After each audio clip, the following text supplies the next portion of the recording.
नमस्कार साथियों। आज हम लोग मेंसुरेशन एरिया का कुछ प्रश्न देखेंगे। क्षेत्रफल संबंधी प्रश्न को देखेंगे आज हम लोग। इससे पहले भी हमने आपको प्रीवियस वीडियोज में अलग अलग चैप्टर्स बता रखे हैं, आप उन्हें भी देखिए। आइए शुरू करते हैं हम लोग एरिया का कुछ प्रश्न को।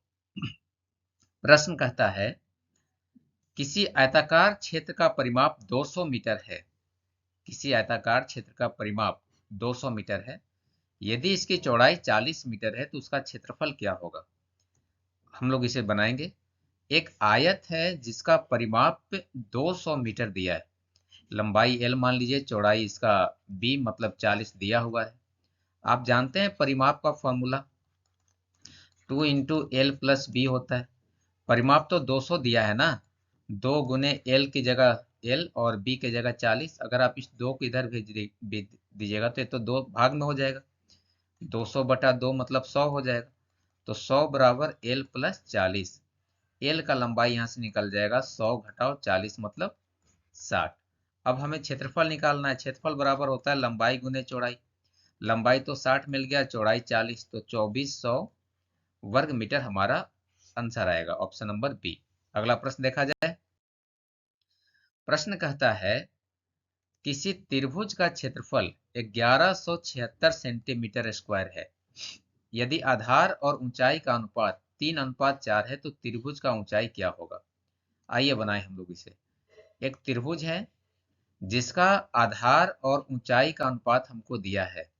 आधार है अगर 3 को हम 3x मान लें, और ऊंचाई है 4 को हम लोग कितना मान सकते हैं, 4x।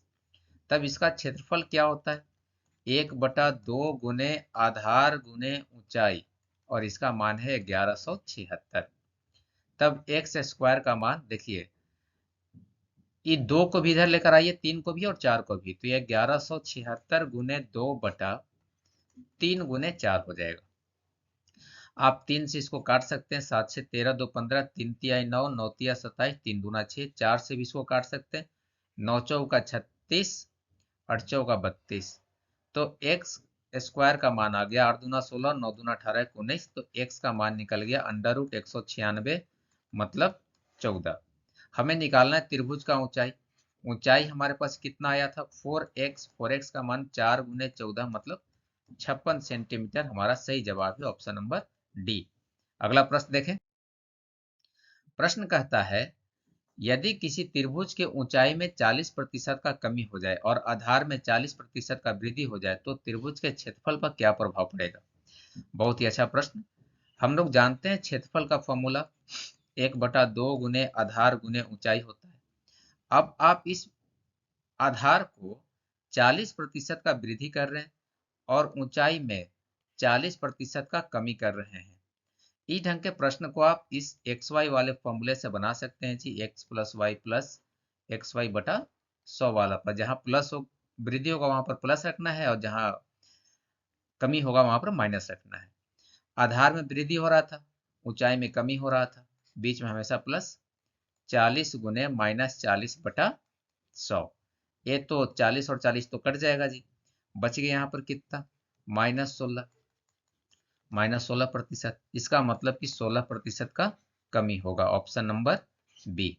ऐसे प्रश्नों को आप इस ढंग से बना सकते हैं, जब भी ये प्रतिशत बराबर बराबर हो, 40 और 40, एक कमी और एक वृद्धि हो, तब हमेशा कमी होता है, और वो हमेशा कमी x² बटा 100 के बराबर होता है।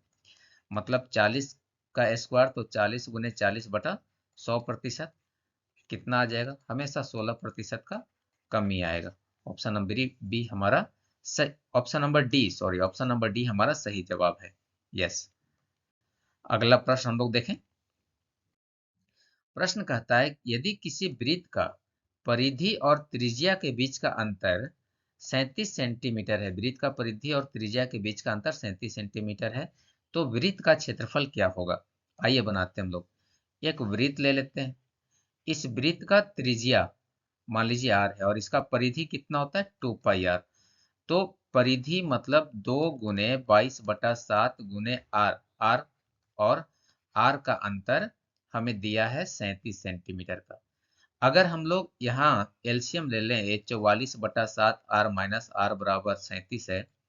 एलसीएम ले लेंगे तो 44 में 44R माइनस 7R, 7 एलसीएम हो गया, बराबर 37। तो 37R बटा 7 बराबर 37। आर का मान कितना हो जाएगा जी? 37 गुने 7 बटा 37।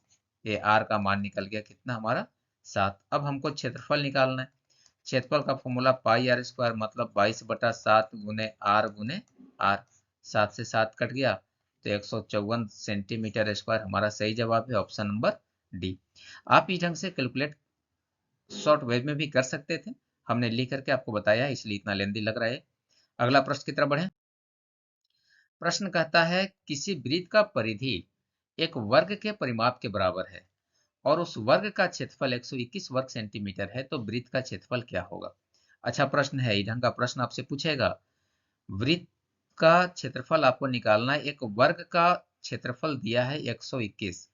अगर वर्ग का क्षेत्रफल 121 है तो वर्ग का क्षेत्रफल का फॉर्मूला तो ए स्क्वायर होता है। यह 121 है, तब ए का मान अंडर रूट 121 मतलब 11 सेंटीमीटर आ गया। अब वर्ग का परिमाप आप जानते हैं 4a होता है, यह 4 गुने 11 सेंटीमीटर का है, लेकिन यह बराबर है वृत्त के परिधि का 2 पाई आर का। आप जानते हैं 2 पाई आर का मतलब 2 गुने 22 बटा 7 गुने आर। आर का मान दिया हुआ 4 गुने 11। क्यों? परिमाप बराबर है ना 2 पाई आर का। तब आप यहाँ से आर का मान निकाल लीजिए। 4 गुने 11 गुने 7 बटा 2 गुने 22, 22 दूना 44, 11 चौके 44, तो आर का मान आ गया 7। अब आप क्षेत्रफल निकाल सकते हैं जी। पाई आर स्क्वायर होता है 22 बटा 7 गुने आर स्क्वायर, 7 गुने 7, ये कट जाएगा तो 154 सेंटीमीटर स्क्वायर हमारा फिर से क्षेत्रफल आ रहा है, ऑप्शन नंबर बी। अगला प्रश्न की तरफ बढ़े हम लोग। प्रश्न कहता है किसी समबाहु त्रिभुज का क्षेत्रफल ज्ञात करना है यदि उसकी भुजा 3√3 सेंटीमीटर का है। आप जानते हैं क्षेत्रफल का फॉर्मूला, क्षेत्रफल बराबर होता है √3/4 ए स्क्वायर, मतलब √3/4 ए स्क्वायर की जगह 3√3 इंटू 3√3। अगर हम सबको गुना करें तो 3 तिहाई 9, 3 गुने 3 9, √3 गुने 3 तो 3, 3 तिहाई 9 तिया 27, 27√3/4 सेंटीमीटर स्क्वायर हमारा सही जवाब है, ऑप्शन नंबर 3। इस वीडियो में इतना ही, मिलते हैं अगले वीडियो में कुछ और प्रश्नों के साथ। अगर वीडियो पसंद आए हो तो इसे लाइक करें, चैनल पर नए हैं तो सब्सक्राइब करें, साथ ही अपने दोस्तों के साथ शेयर भी करें। धन्यवाद।